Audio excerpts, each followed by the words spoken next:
Hello दोस्तों, आप लोग कैसे हैं। हम उम्मीद करते हैं कि आप लोग अच्छे होंगे, स्वस्थ होंगे।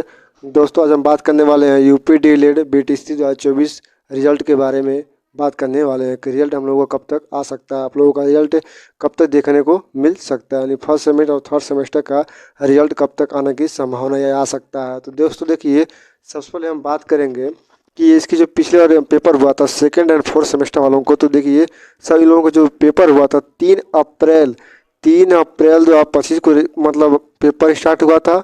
और इन लोगों का जो रिजल्ट था वो कब दिया गया था, 9 जुलाई 2025 को, यानी कि मान के लिए 3 महीने के बाद इन लोगों का रिजल्ट देखने को मिला। यानी कि सेकेंड जो फोर्थ का मतलब पेपर हुआ था, इन लोगों का रिजल्ट कितने महीने बाद देखने को मिला, 3 महीने के बाद देखने को मिला था। ठीक है, तो दोस्तों इसी के अनुसार हमें इस पर ध्यान दे सकते। देखिए यहाँ पर जो फर्स्ट सेमेस्टर जो रिजल्ट इस बार हुआ था, मतलब पेपर हुआ था, तो 27 अक्टूबर 2025 से शुरू हुआ था फर्स्ट सेमेस्टर का।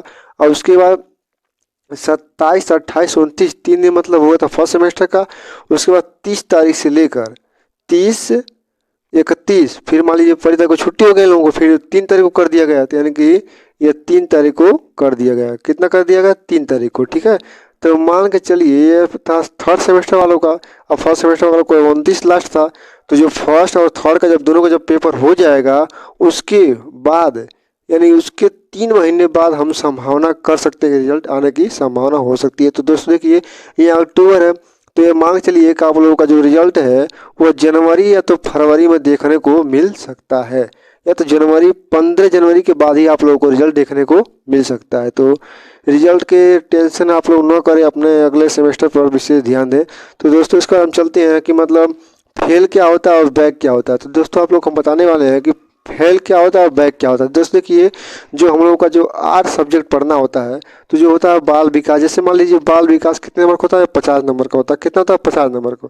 और 50 नंबर में पासिंग मार्क कितना होता है, 25 नंबर का। कितना होता है, 25 नंबर का। उसी तरह देखिए शिक्षण अधिगम जो सिद्धांत है, 50 नंबर का होता है, इसमें पासिंग मार्क कितना होता है, 25 नंबर का। ठीक, अब विज्ञान है, ये होता है 25 नंबर का, पासिंग मार्क कितना होता है इसका, 12 होता है। ठीक, अब आते हैं आगे चलते हैं गणित। देखिए गणित होता है 25 नंबर का, और इसमें पासिंग मार्क कितना होता है, 12 नंबर होता है।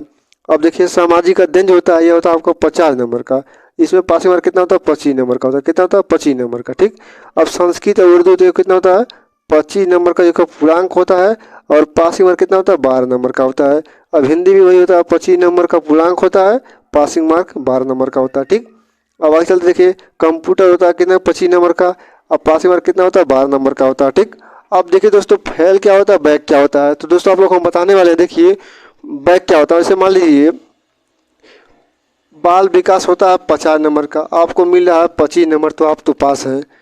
यदि मान लीजिए आपको 25 ना मिलकर कितना मिले, 24 मिले, अगर जो मान लीजिए आप 7 सब्जेक्ट में आप पासिंग मार्क सभी पा गए हैं, और एक विषय में आप 25 ना पाकर 24 पा गए, तो आपको क्या होगा, एक सेमेस्टर में बैक लग जाएगा। ठीक, अगर जो मान लीजिए आपको एक सब्जेक्ट में 9 लगकर आप मान लीजिए 2 सब्जेक्ट में आपका 24 आ गया, मान लीजिए यहाँ पर भी 24 है, शिक्षण अधिगम के सिद्धांत में भी 24 है, तो आप लोगों का 2 सेमेस्टर में बैक लग जाएगा। ठीक है, अगर जो मान लीजिए 2 सेमेस्टर में बैक लग गया, तो आप लोगों का जो सेमेस्टर है वो रुकने वाला नहीं, चलता रहेगा। सेकेंड सेमेस्टर का आप लोग एग्जाम देना होगा।